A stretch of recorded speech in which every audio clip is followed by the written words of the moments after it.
வார்த்தை உங்களுக்கு தெரிந்தால் வேறு வார்த்தை தெரிந்தால் வேறு வார்த்தை சொல்லுங்க நீங்க. ஐந்து ஆண்டு காலத்தில் விவசாயிகள் மகிழ்ச்சியாக இருந்தார்கள். விவசாயிகள் மகிழ்ச்சியாக வாழ்ந்தார்கள். 5 ஆண்டுகளில் போகிற போக்கில் ஒரு திரைக்கதை வசனம் ஒன்று சொன்னார். கரும்பு தோட்டத்துக்குள்ள கான்கிரீட் போட்டு நடந்த விவசாயியை பற்றி அண்ணன் சொல்ல மறந்துட்டார். உங்கள் சத்யாவில் இப்பொழுது ஆடி அதிரடி தள்ளுபடி. உலக அளவுக்கு கார் ரேஸ், உலக அளவில் கார் பறந்து கொள்கிறது. ஆக இவர் சாதனை செய்கின்றோம்.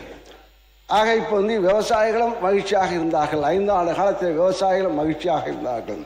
இங்கே இருக்கின்ற விவசாய பெருங்குறைக்கு சொல்கிறாங்க. இங்கே முன்னாள் அமைச்சர் ஓபிஎஸ் அவரும் விவசாயி தான் நினைக்கிற. ஓஎஸ் மணி அடிக்கடி சட்டமன்றத்தை எதிர்த்து எங்களுக்கு அந்த பட்ஜெட் காலத்தில் ஆலோசனை கூறுவார்கள். இன்னும் சொல்ல போனால் பாட்டாளி கட்சி நம்முடைய ஐயாவும் சரி, மரியாதைக்குரிய அன்புமணியாவும் சரி, நிழல் பட்ஜெட் போடுவாங்க. இந்த சிவகுமாரா அப்புறம் பட்ஜெட் போனால் இந்த நிழல் பட்ஜெட்டை பார்த்து சார் நான் சொல்லி சார் முடிச்சிடணும். 40 நிமிஷம் ஆயிடுச்சு. நிழல் பட்ஜெட் போடுவாங்க. அதையெல்லாம் நாங்கள் வாங்கி அதில் உள்ள கருத்துக்களை நாங்கள் கேட்டு துறை அமைச்சர் சார் மாண்புமிகு பேரவை தலைவர் அவர்களே, மாண்புமிகு உறுப்பினர் அவர்கள் எவ்வளவு அழகாக ஒரு திரைக்கதையை தயார் பண்ணுவாருன்னு நான் இன்னைக்கு தான் தெரிஞ்சுக்கிட்டேன். அழகான திரைக்கதையெல்லாம் பேசிக்கிட்டு இருந்தார். அதுவும் விவசாயிகள் மகிழ்ச்சியாக வாழ்ந்தார்கள். 5 ஆண்டுகளில் போகிற போக்கில் ஒரு திரைக்கதை வசனம் ஒன்று சொன்னார். போன ஆட்சியிலலாம் நீங்கள் பார்த்தீங்கன்னா பல இடங்களில் விவசாயிகள் 309 கோடிக்கு நீங்கள் நெல் சேமிப்பு கிடங்குகள் அமைப்பீங்கன்னு சொன்னீங்களே, என்ன ஆச்சுன்னு பல இடங்களில் கேட்டுக்கிட்டு இருந்தாங்க. தஞ்சாவூர்லேயே அன்னைக்கிட்டலாம் கேட்டிருப்பாங்கன்னு நினைக்கிறேன். அப்போ அதெல்லாம் என்ன ஆச்சுன்றதை பற்றி சொல்லலை.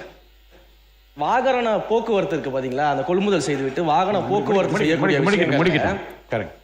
பல்வேறு முறைகேடுகள் நடந்ததாக விவசாயிகள்லாம் போராட்டம் பண்ணாங்க. அதெல்லாம் அண்ணன் கண்ணுக்கு வரவே இல்லையா என்னன்னு தெரியல.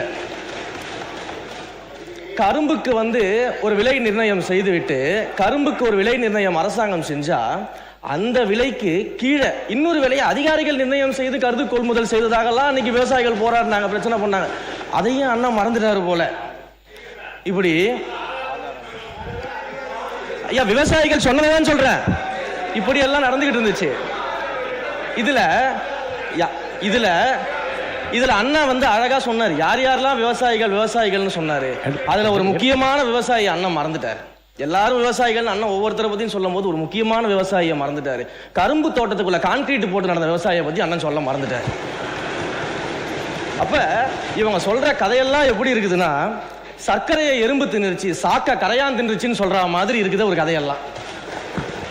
நான் உறுப்பினர் நேற்று நடந்த ஒரு முக்கிய விவாதத்தினுடைய குறிப்புகளெல்லாம் நான் ஆய்வு செய்தேன். அதில் நீக்கப்பட வேண்டிய பகுதிகள் நீங்கள் எது குறித்து நீக்கப்பட வேண்டும் என்று கோரினீர்களோ அதெல்லாம் நீக்கப்பட்டிருக்கிறது என்பதை நான் தெரிவித்துக் கொள்வேன். இன்றும் இப்போது மாண்புமிகு அறநிலையத்துறை அமைச்சர் பேசிய பேச்சுகளில் அவை குறிப்பிலிருந்து நீக்கப்பட வேண்டிய பகுதியில் இருந்தால் மட்டுமே அதை பார்த்து ஆய்வு செய்து நீக்குவேன்.